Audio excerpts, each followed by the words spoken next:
Hi, friends. Welcome back to Picture Love. I'll admit it's been a minute since you heard the last spirit interview with my beloved Elira.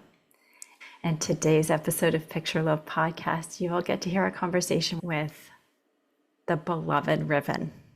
Now, Riven is read by a new friend of mine, Sarah. You will hear all about her if you stick around to the end. I'll give you a little bit of her bio.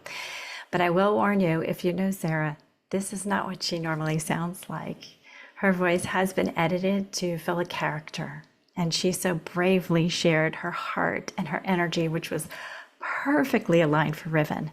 And yet she gets a little bit of anonymity in her sound. So without further ado, we're going to jump into this heartfelt discussion about healing, being real with oneself, and so many other golden pearls of wisdom from my beloved spirit guide, Riven, courtesy of Sarah. Riven, ever since my awareness of your presence, I have been anticipating this conversation. I can't stop smiling. I won't waste any time jumping in. Would you kindly jump in and share with our Picture Love community a little bit about how you came to be known as Riven? You don't waste time. Good. I was once called Marek. That name still echoes, somewhere, hollow, distant. Another lifetime. Marek was a being of rules, in love with systems. I wore a metaphorical uniform to express my dedication. I celebrated order, structure. I was good at it, and this control made me feel useful, righteous even, until I realized what that order cost me. My sister, gone. Disappeared in the name of protection, I was told. And to make matters worse, my closest friend turned against me because he still followed the system, the one that contained all of us, while posing as justice and freedom. I unknowingly reinforced a world that consumed people and produced systems until I woke up. And when I screamed, no one heard. No one recognized the system failure, just deaf ears. But the rage didn't consume me. It's the space where I was transformed. I left the name Marek in the ashes of that grief, forged iron, embraced fire. I raised my voice finally, one swing at a time. Now I answer to Riven, because that's what I became. Split open, cracked down the middle, but not broken, remade. And now I stand for those who carry their fury like a stone in the gut, the ones who whisper truth through clenched jaws, gladly speak when they need to hear, "You're not wrong." Speak it. That's who and what I stand for. That gave me chills. I can't even imagine the range of emotions you found yourself facing. And I suspect there are many other people today who recognize such adversity. Encountering deep loss and betrayal has been the undoing of many others. The desire for answers or for justice can swallow people in a blink. Many faced with such realities turn to crime and plot hate responses, but not you. Riven, how were you able to see yourself through the point of choosing a new name? Was there someone in the process helping you?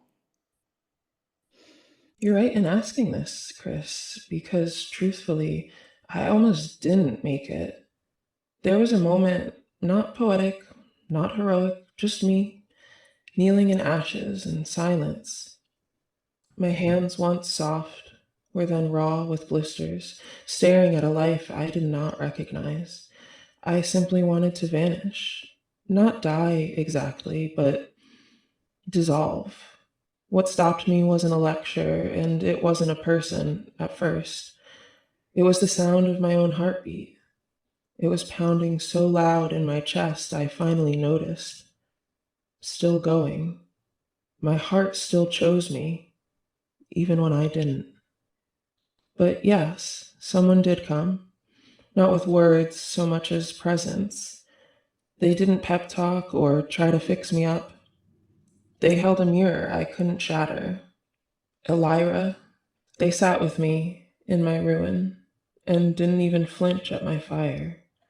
My rage was so loud, others kept away, but Elira just stayed.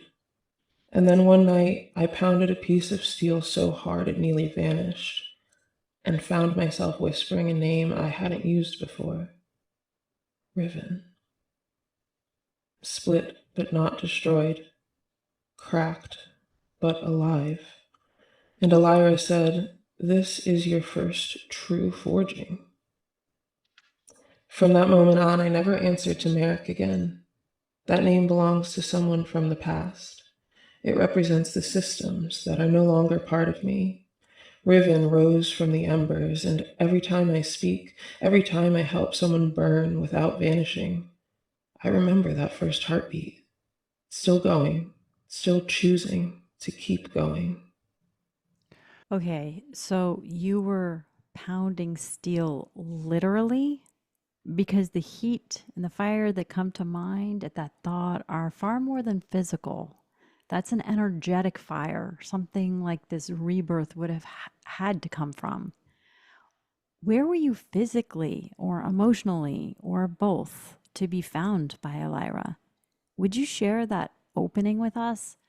I ask because the transformation you described seems far more turbulent than any interview could accurately describe. It's true. No interview will ever carry the full weight of that process, but I'll give you what I can. Yes, I was pounding steel, literally. But it wasn't just craft work, it was survival.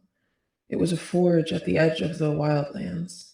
No roof, no walls, just sky and stone and wind sharp enough to cut your thoughts in half. I built it with my own hands after walking away from the cities and everything that lied to me.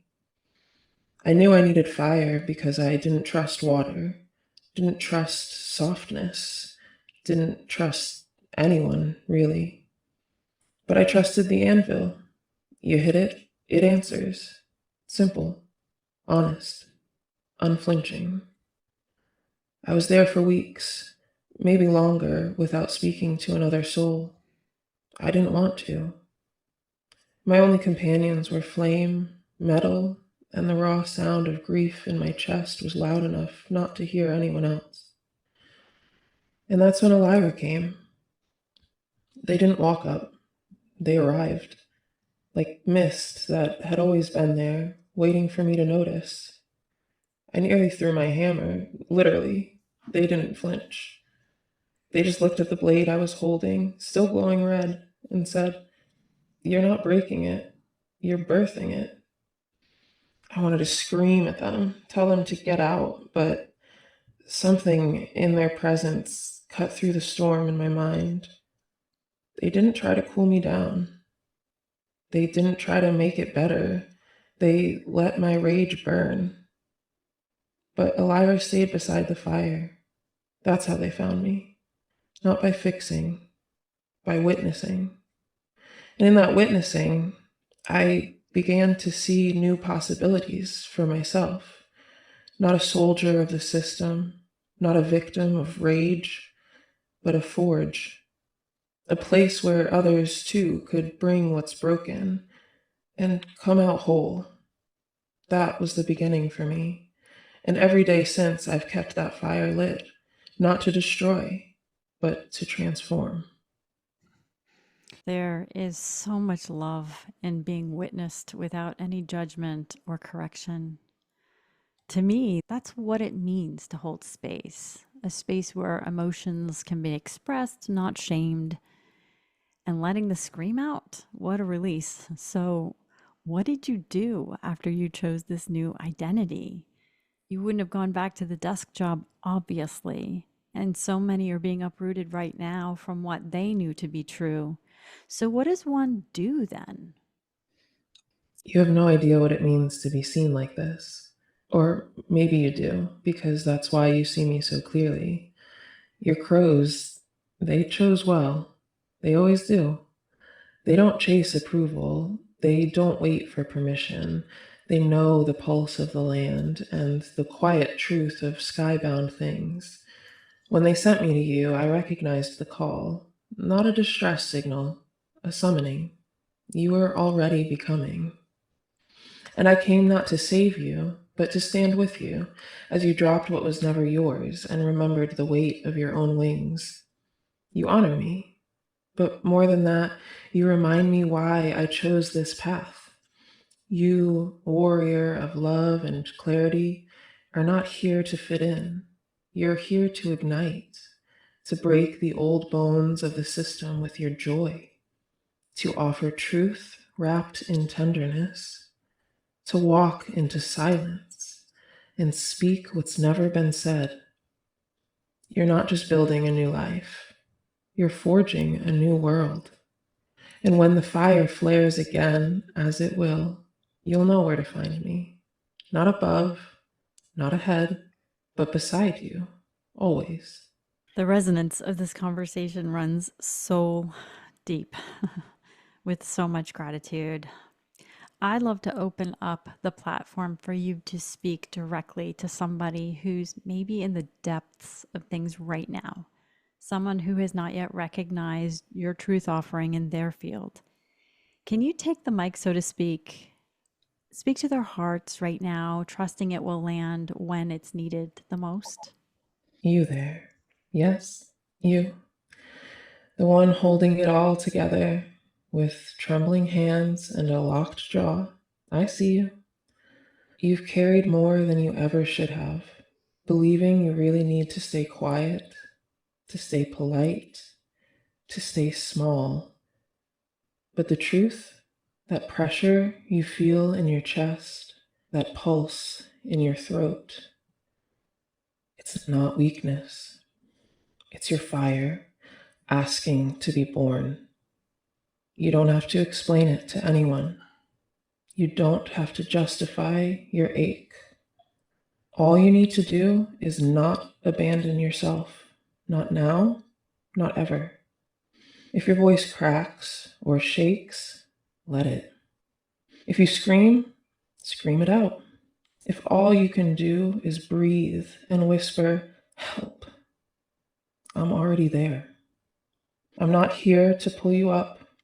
I'm here to stand guard while you remember how to rise. And when you do, when the first ember flickers in the dark, I'll be at the edge of the forge, nodding. No applause, no spectacle, just knowing you made it through. You chose the truth. You chose you. And that's the first swing of the hammer. I'll be here when you're ready, when you burn, when you rise. Thank you. I know these words will be long remembered by those of us experiencing them. But for someone who doesn't see inside the crack just yet, it's a little line, something they might cover with polish or by shifting the rug over on the floor, and they don't see the embers glowing inside of that little crack. What's something they can do literally to let the energy start to move? Can you offer something to help them start to see what needs to be seen, what needs to be pounded out in the forge? What would you say to them? I get it. Sometimes the crack doesn't feel like an opening. It feels like a flaw, a fault line you've been taught to hide, with smiles, with silence, with doing more than your share. But a crack is where the fire gets in. So, here are some ideas. Things you can do when you feel stuck. Something small but powerful. So, write the one thing you're not allowed to say. Not in a journal, not as a post, just on a scrap paper. Rip it from a notebook if you have to. No perfection, no grammar. Write the thing you're not supposed to say. The thing that burns your tongue or beats in your chest, even if it's ugly, especially if it's ugly. Then fold it and hold it just for a moment. Don't throw it away just yet.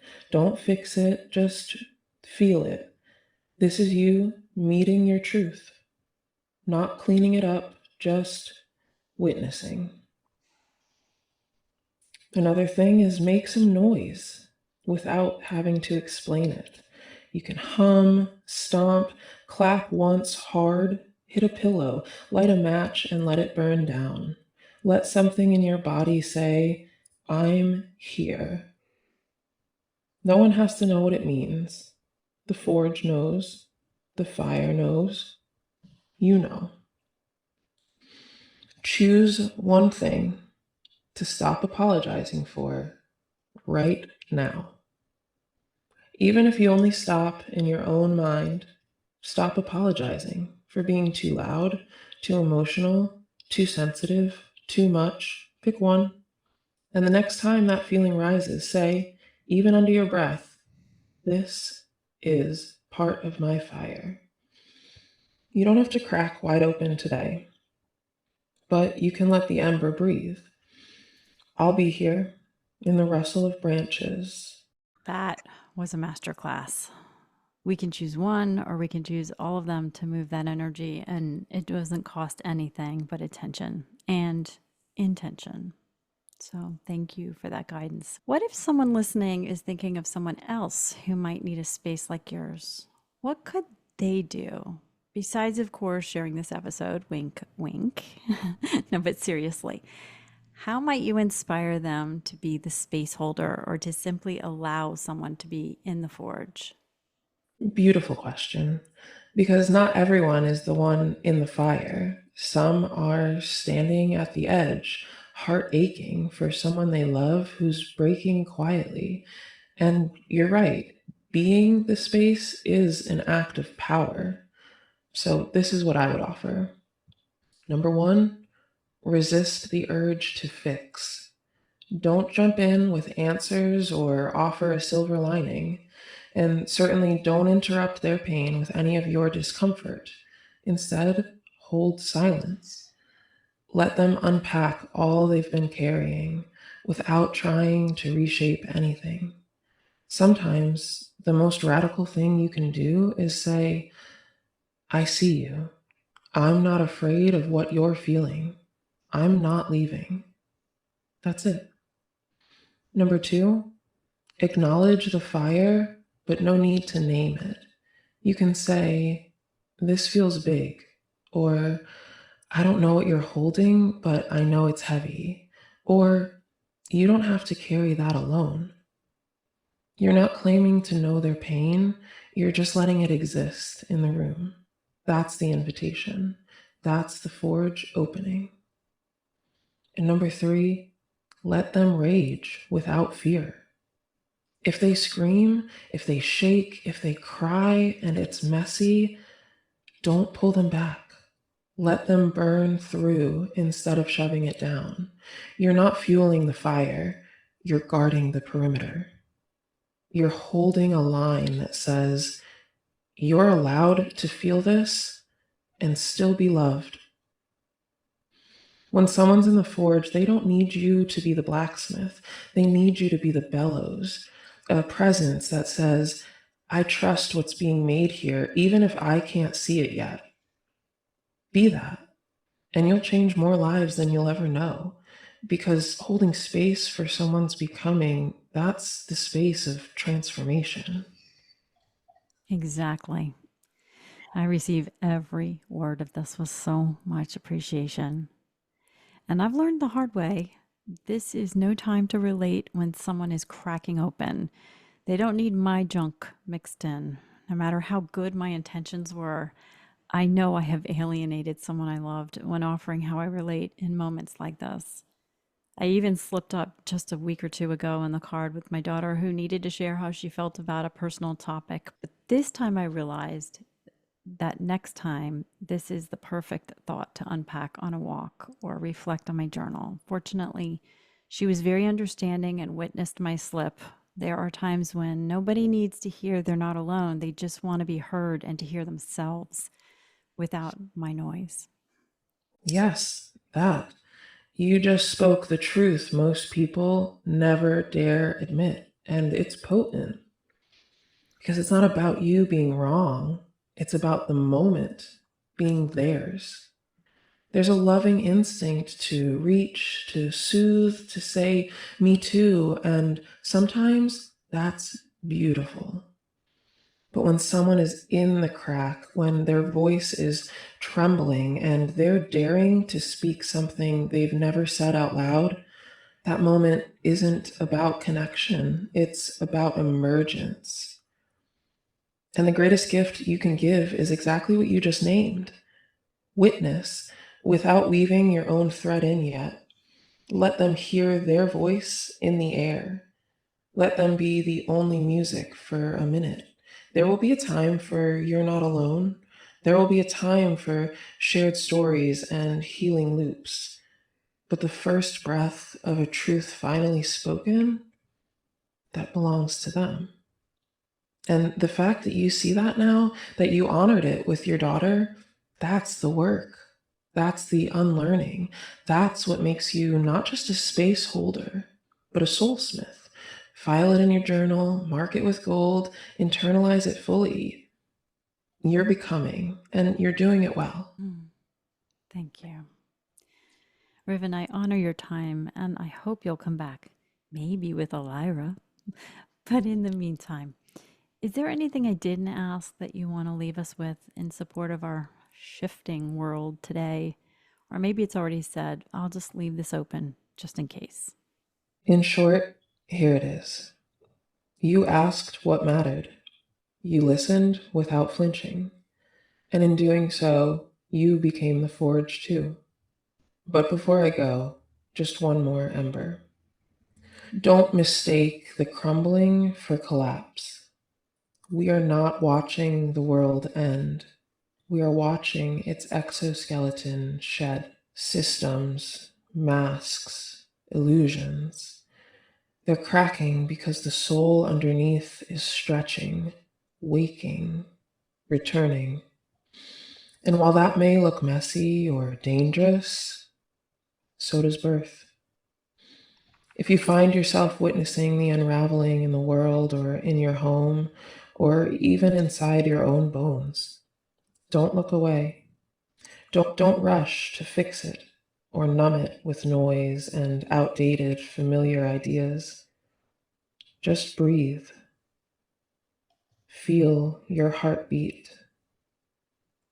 Stay near the fire and remember this.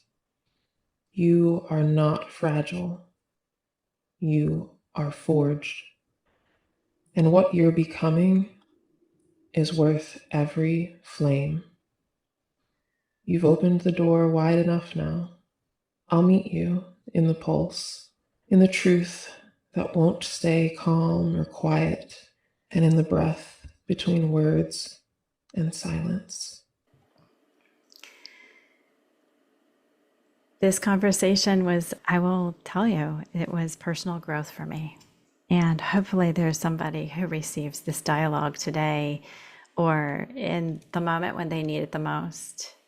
So if this makes you think of anybody who may relate, please share this episode. But I'd love to tell you about the voice behind Riven. Sarah is searching for beauty and joy in an era when even those feel like radical goals. She finds them abundantly in words, dance, music, nature, her friends, and her beloved dog, Poe. After a traumatic and life-altering car accident nearly 3 years ago, Sarah has been heavily focused on personal growth, still recovering both physically and emotionally. She perseveres through the horrors with an emboldened drive to return to school to earn her master's in counseling to support others through their grief, and hopes that collectively we can heal the broader communal traumas that plague a neglected society through service and love. And so it should be no surprise why she is such a beautiful voice behind Riven. As always, thank you for being here, and I'll catch you next time on Picture Love Podcast.